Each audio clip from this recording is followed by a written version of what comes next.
Welcome to the Mediacasters with your business besties, Corinna and Julie Loken. In every episode, you'll get behind-the-scenes access to experts who share their struggles and successes in podcasting, publishing, and presenting. So grab a pen, grab your bestie, and kick it with Corinna and Jules. If you never have listened to a podcast, I've got news for you. You're listening to one right now. So don't forget to rate, subscribe, and review. Yep, that was my shameless plug for the day. We are here with our guest, one of the most podcast-obsessed humans on the planet, Adela Mizrachi. I hope I pronounced her name right. Yeah, that's great. Adela reigns as the queen of the Podcast Brunch Club, which is like a book club, but with podcasts. With 2 million podcasts currently available worldwide, Adela parses through the white noise of podcasting and brings to her community quality shows. Adela has built a community that spans the nation, sharing joy one podcast at a time. One day, Corinna and I hope to be on your must-listen list, Adela. So welcome. We're so happy to have you. Thank you. Thanks for having me. So I just have a question about the concept as a whole, because I've just given a listen to a few of your episodes, and to me, it's like book club, but for podcasts, right? Yeah. I mean, that's the tagline. So just to make it simple in terms of concept, I was listening to a lot of podcasts and I was wanting to talk about them with people, and finding at the time in 2015 that people were like, what's a podcast again? Or were like rolling their eyes because that's all I was talking about. I sort of realized, oh yeah, this is why book clubs exist, because you read a book by yourself and then you're so moved by it that you want to talk to people about it. So that's why book clubs started. So I feel like something like this should exist for podcasts. So I created it. It's so cool. Were you that girl walking down the hall at your office and they were like, here comes Adela. She's going to talk about a podcast. Yeah, They either duck or run. It's true. I mean, and like my boyfriend at the time was like, I would start every sentence with like, oh, so I heard on this podcast, and he'd be like, really? You know, like, you don't say you were listening Sarcasm to a podcast. heavy. Yeah. Yeah. Like band camp. Yeah, exactly. It's one time at band camp. That was me. So podcasting has been around since 2004. When did you get that bug? And what was that first podcast that drew you in? In the beginning, when I started listening, I think somebody recommended Radiolab. I had never heard of it before. Mm-hmm. And I was just like, I had a lot of time because I was recovering from a surgery, and I wasn't finding like books distracting enough, or like I couldn't get my brain to just like focus on the book, and TV was just too like silly. And I just needed like sort of that happy medium where I could go about my day and do some stuff, but also be entertained or listen or learn. And that was podcasts for me. And then I was hooked. So. Well, the Radiolab has been one of my favorites for a long, long time. It's one of the few shows that my husband also listens to. So he'll talk to me about Radiolab, but he does not listen to podcasts. He listens on the radio. He listens on the radio to Radiolab? Yes. I don't even know what Radiolab is. Because it's on NPR. It's sort of about science in the world, and they take different concepts in science, but make it really relatable. And I don't know. I love learning new things. So that's always what I gravitate toward. Yeah, I would call it's like a scientific discovery show, but they make everything really story driven. And the stories are so freaking good.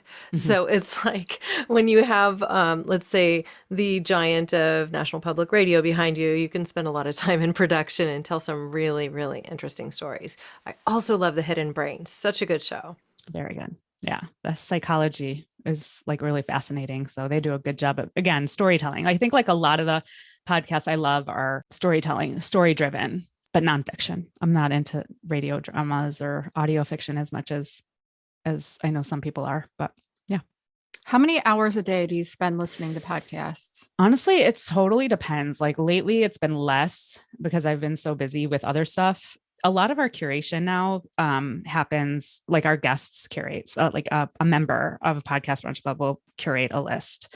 They'll just like listen to an episode that they really loved, and they'll be like, oh, this could be a really great theme. And then they'll just put together a playlist around the theme. So like, for example, next month we have a playlist around stuff, like materialism and consumerism and capitalism and even minimalism. And one of our members put together a playlist. She called it Our Stuff. So we're going to do that. So I'm not listening as much as I used to, because I used to curate a lot of the playlist, but I'm not listening as much. So I would say probably on average 2 to 3 hours a day between all the little bits and pieces I get throughout the day.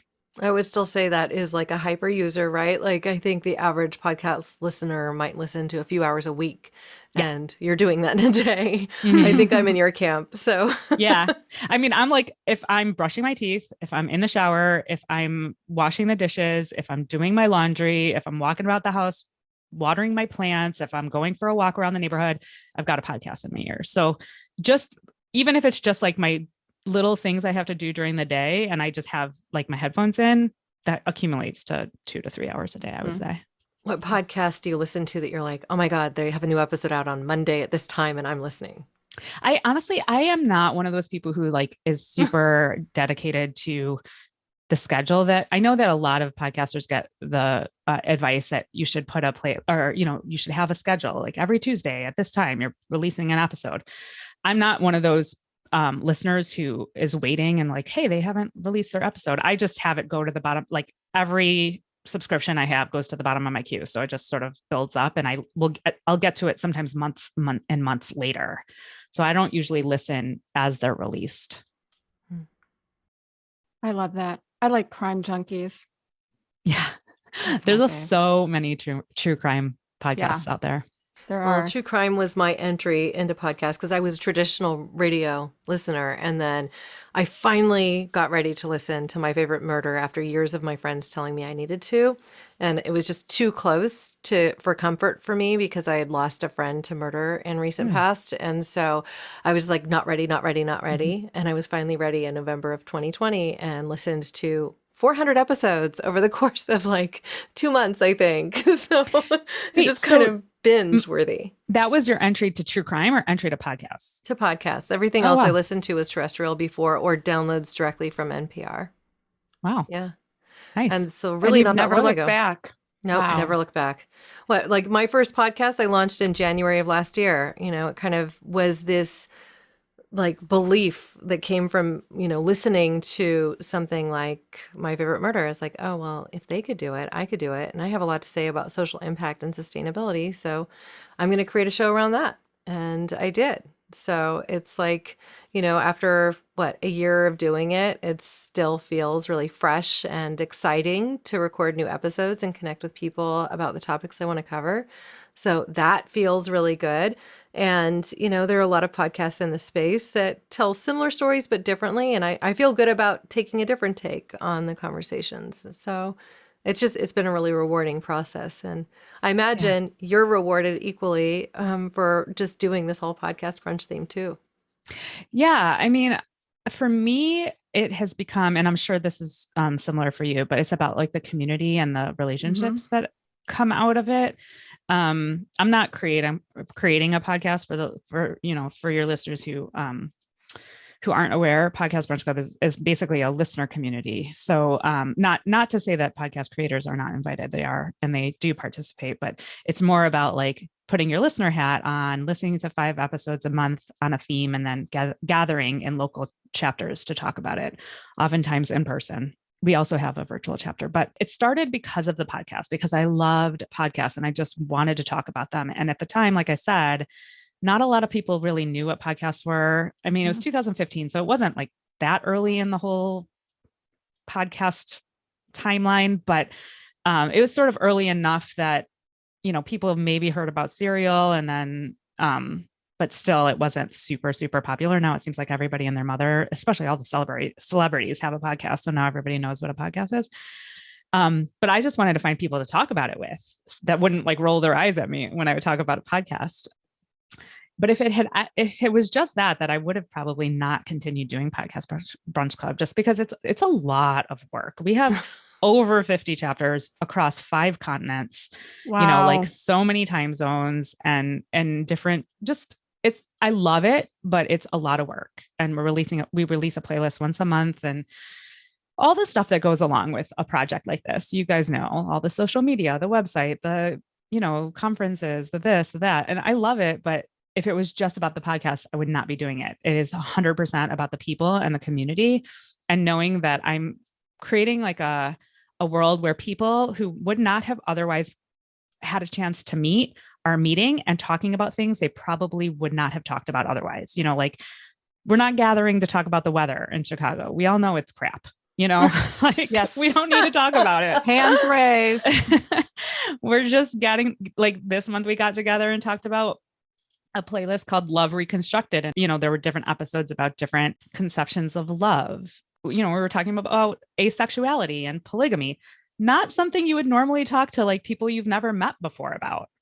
But that's what we're doing. We're gathering at a local brunch spot and talking about I don't know. I find them interesting topics, and enough people want to participate that it obviously has struck a nerve. So do you ever select one podcast and just say, we're going to do a deep dive into this particular podcast and listen to like 10 episodes or something like that?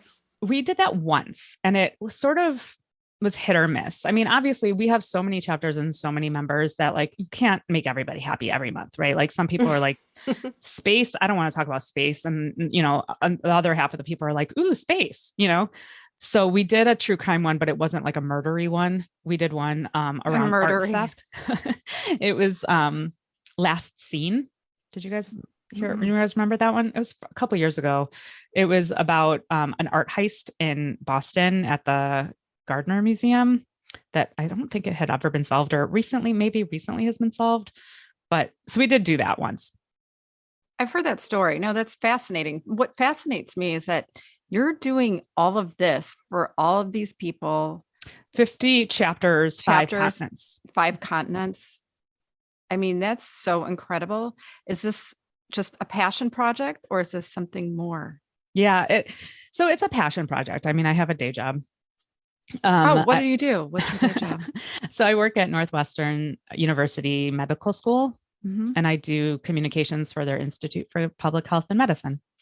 So in some ways, like my job in communications sort of set me up for knowing a little bit about how to, structure the website, the social media, all that stuff, like do all of that stuff, the marketing side of Podcast Brunch Club.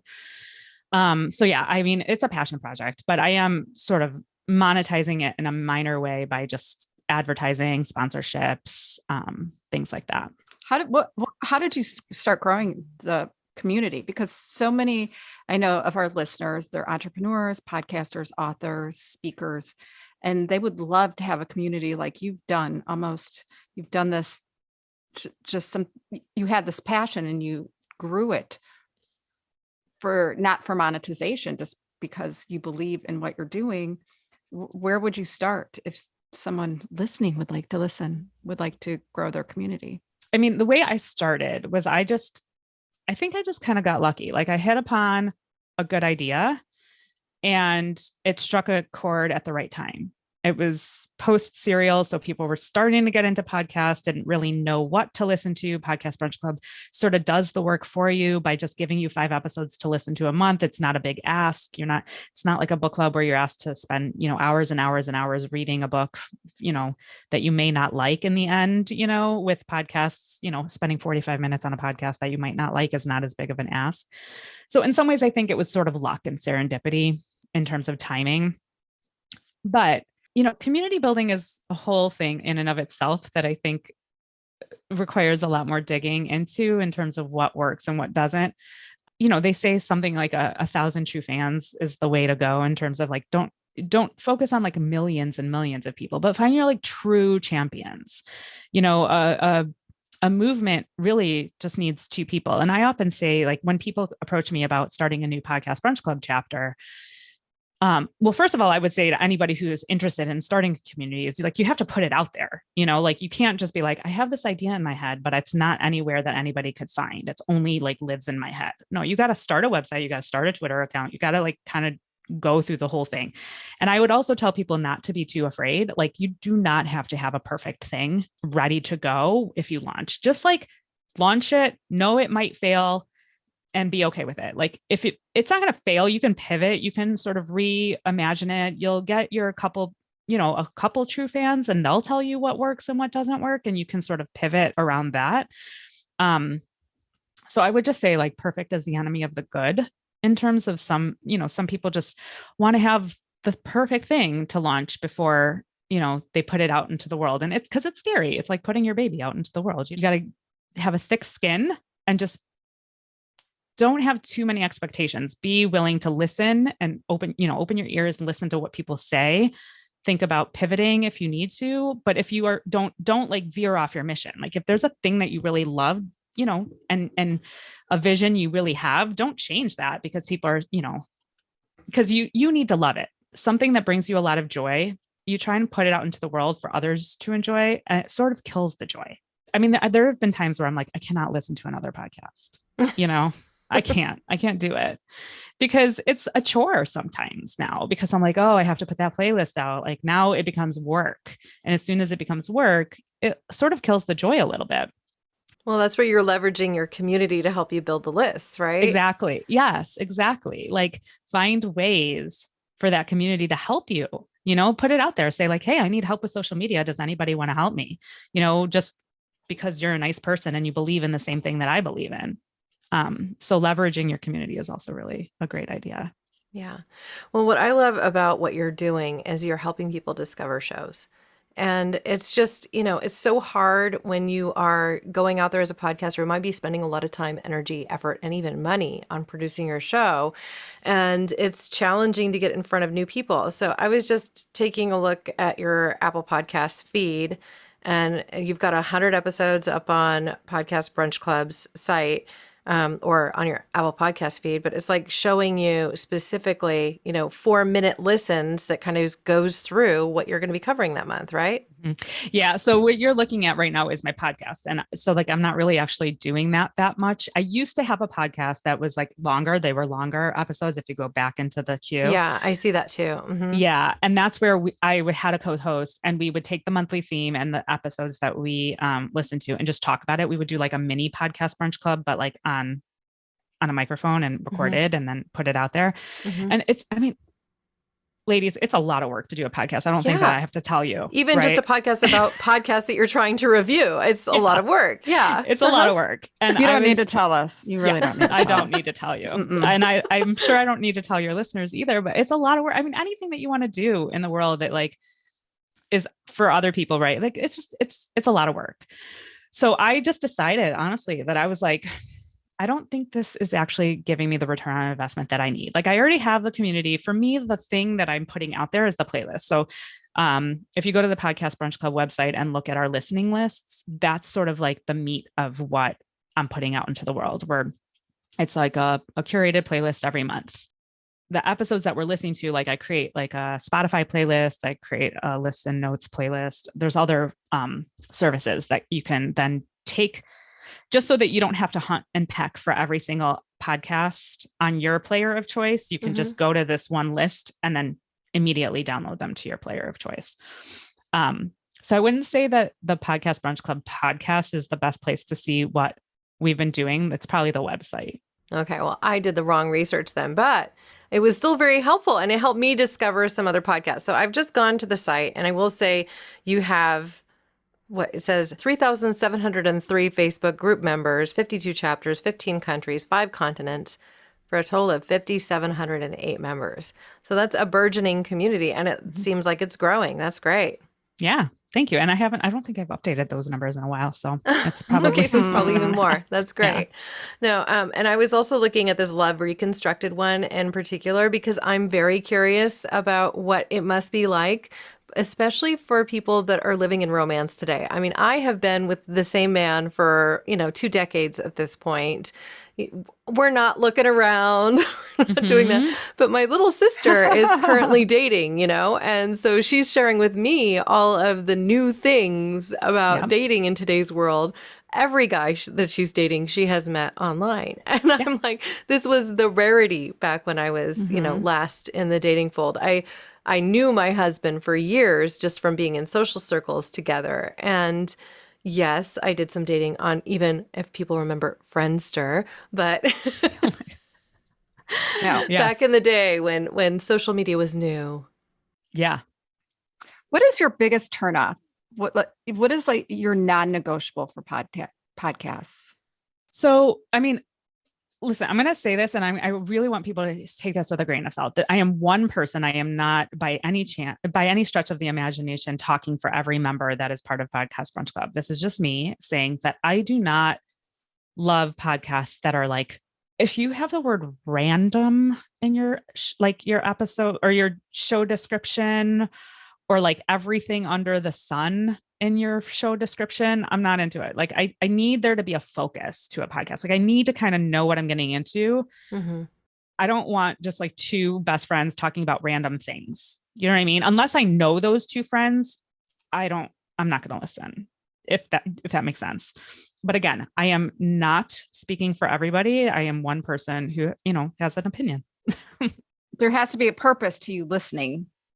I'm just talking like people who are entrepreneurial, who are women, who are trying, into media, like that. There's a focus there. You've got a focus.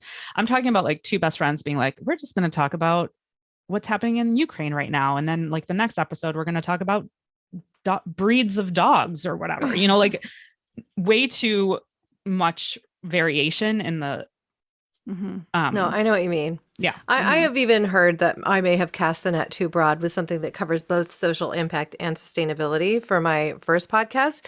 But the reality is I just see them as so intertwined that, we're talking about issues that we all could care a little bit more about. So hence the name, right? Care more, be better.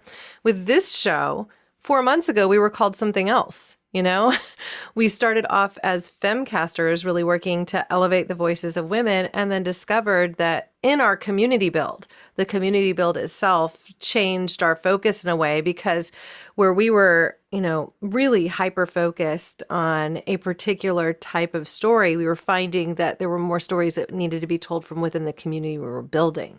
And also some really great men doing great things to support our missions. And so it started to feel like we were being exclusive, and we were having to make excuses for that and say, oh, no, well, there are man casters. We like men. We like men. We have we're not 6 boys between us. And it's just like, so the community, by listening to who our audience was, shifted our focus a little bit.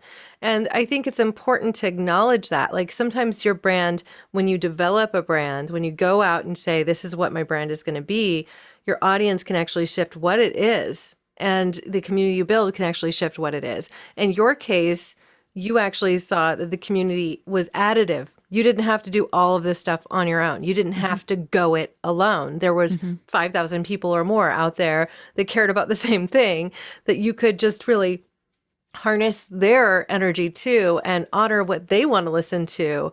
I mean, it's the same thing when I go to book club.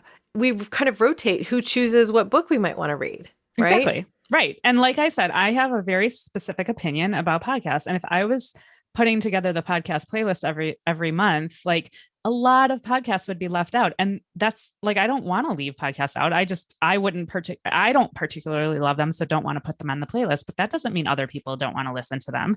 I'm totally what rabbit hole you're in, right? Yeah. Yeah. And like, what I love that you're talking about right now is that like you're reaching into your community to tell their stories. Like that's something that I think a lot about with Podcast Brunch Club too, is like the thing that I'm most proud of about Podcast Brunch Club is that I know for a fact that I've like created friendships that like wouldn't have existed otherwise. Like I've put out like requests for, hey, if you met anybody or like, friends or significant others through Podcast Brunch Club, I'd love to, like those are the stories that make my day.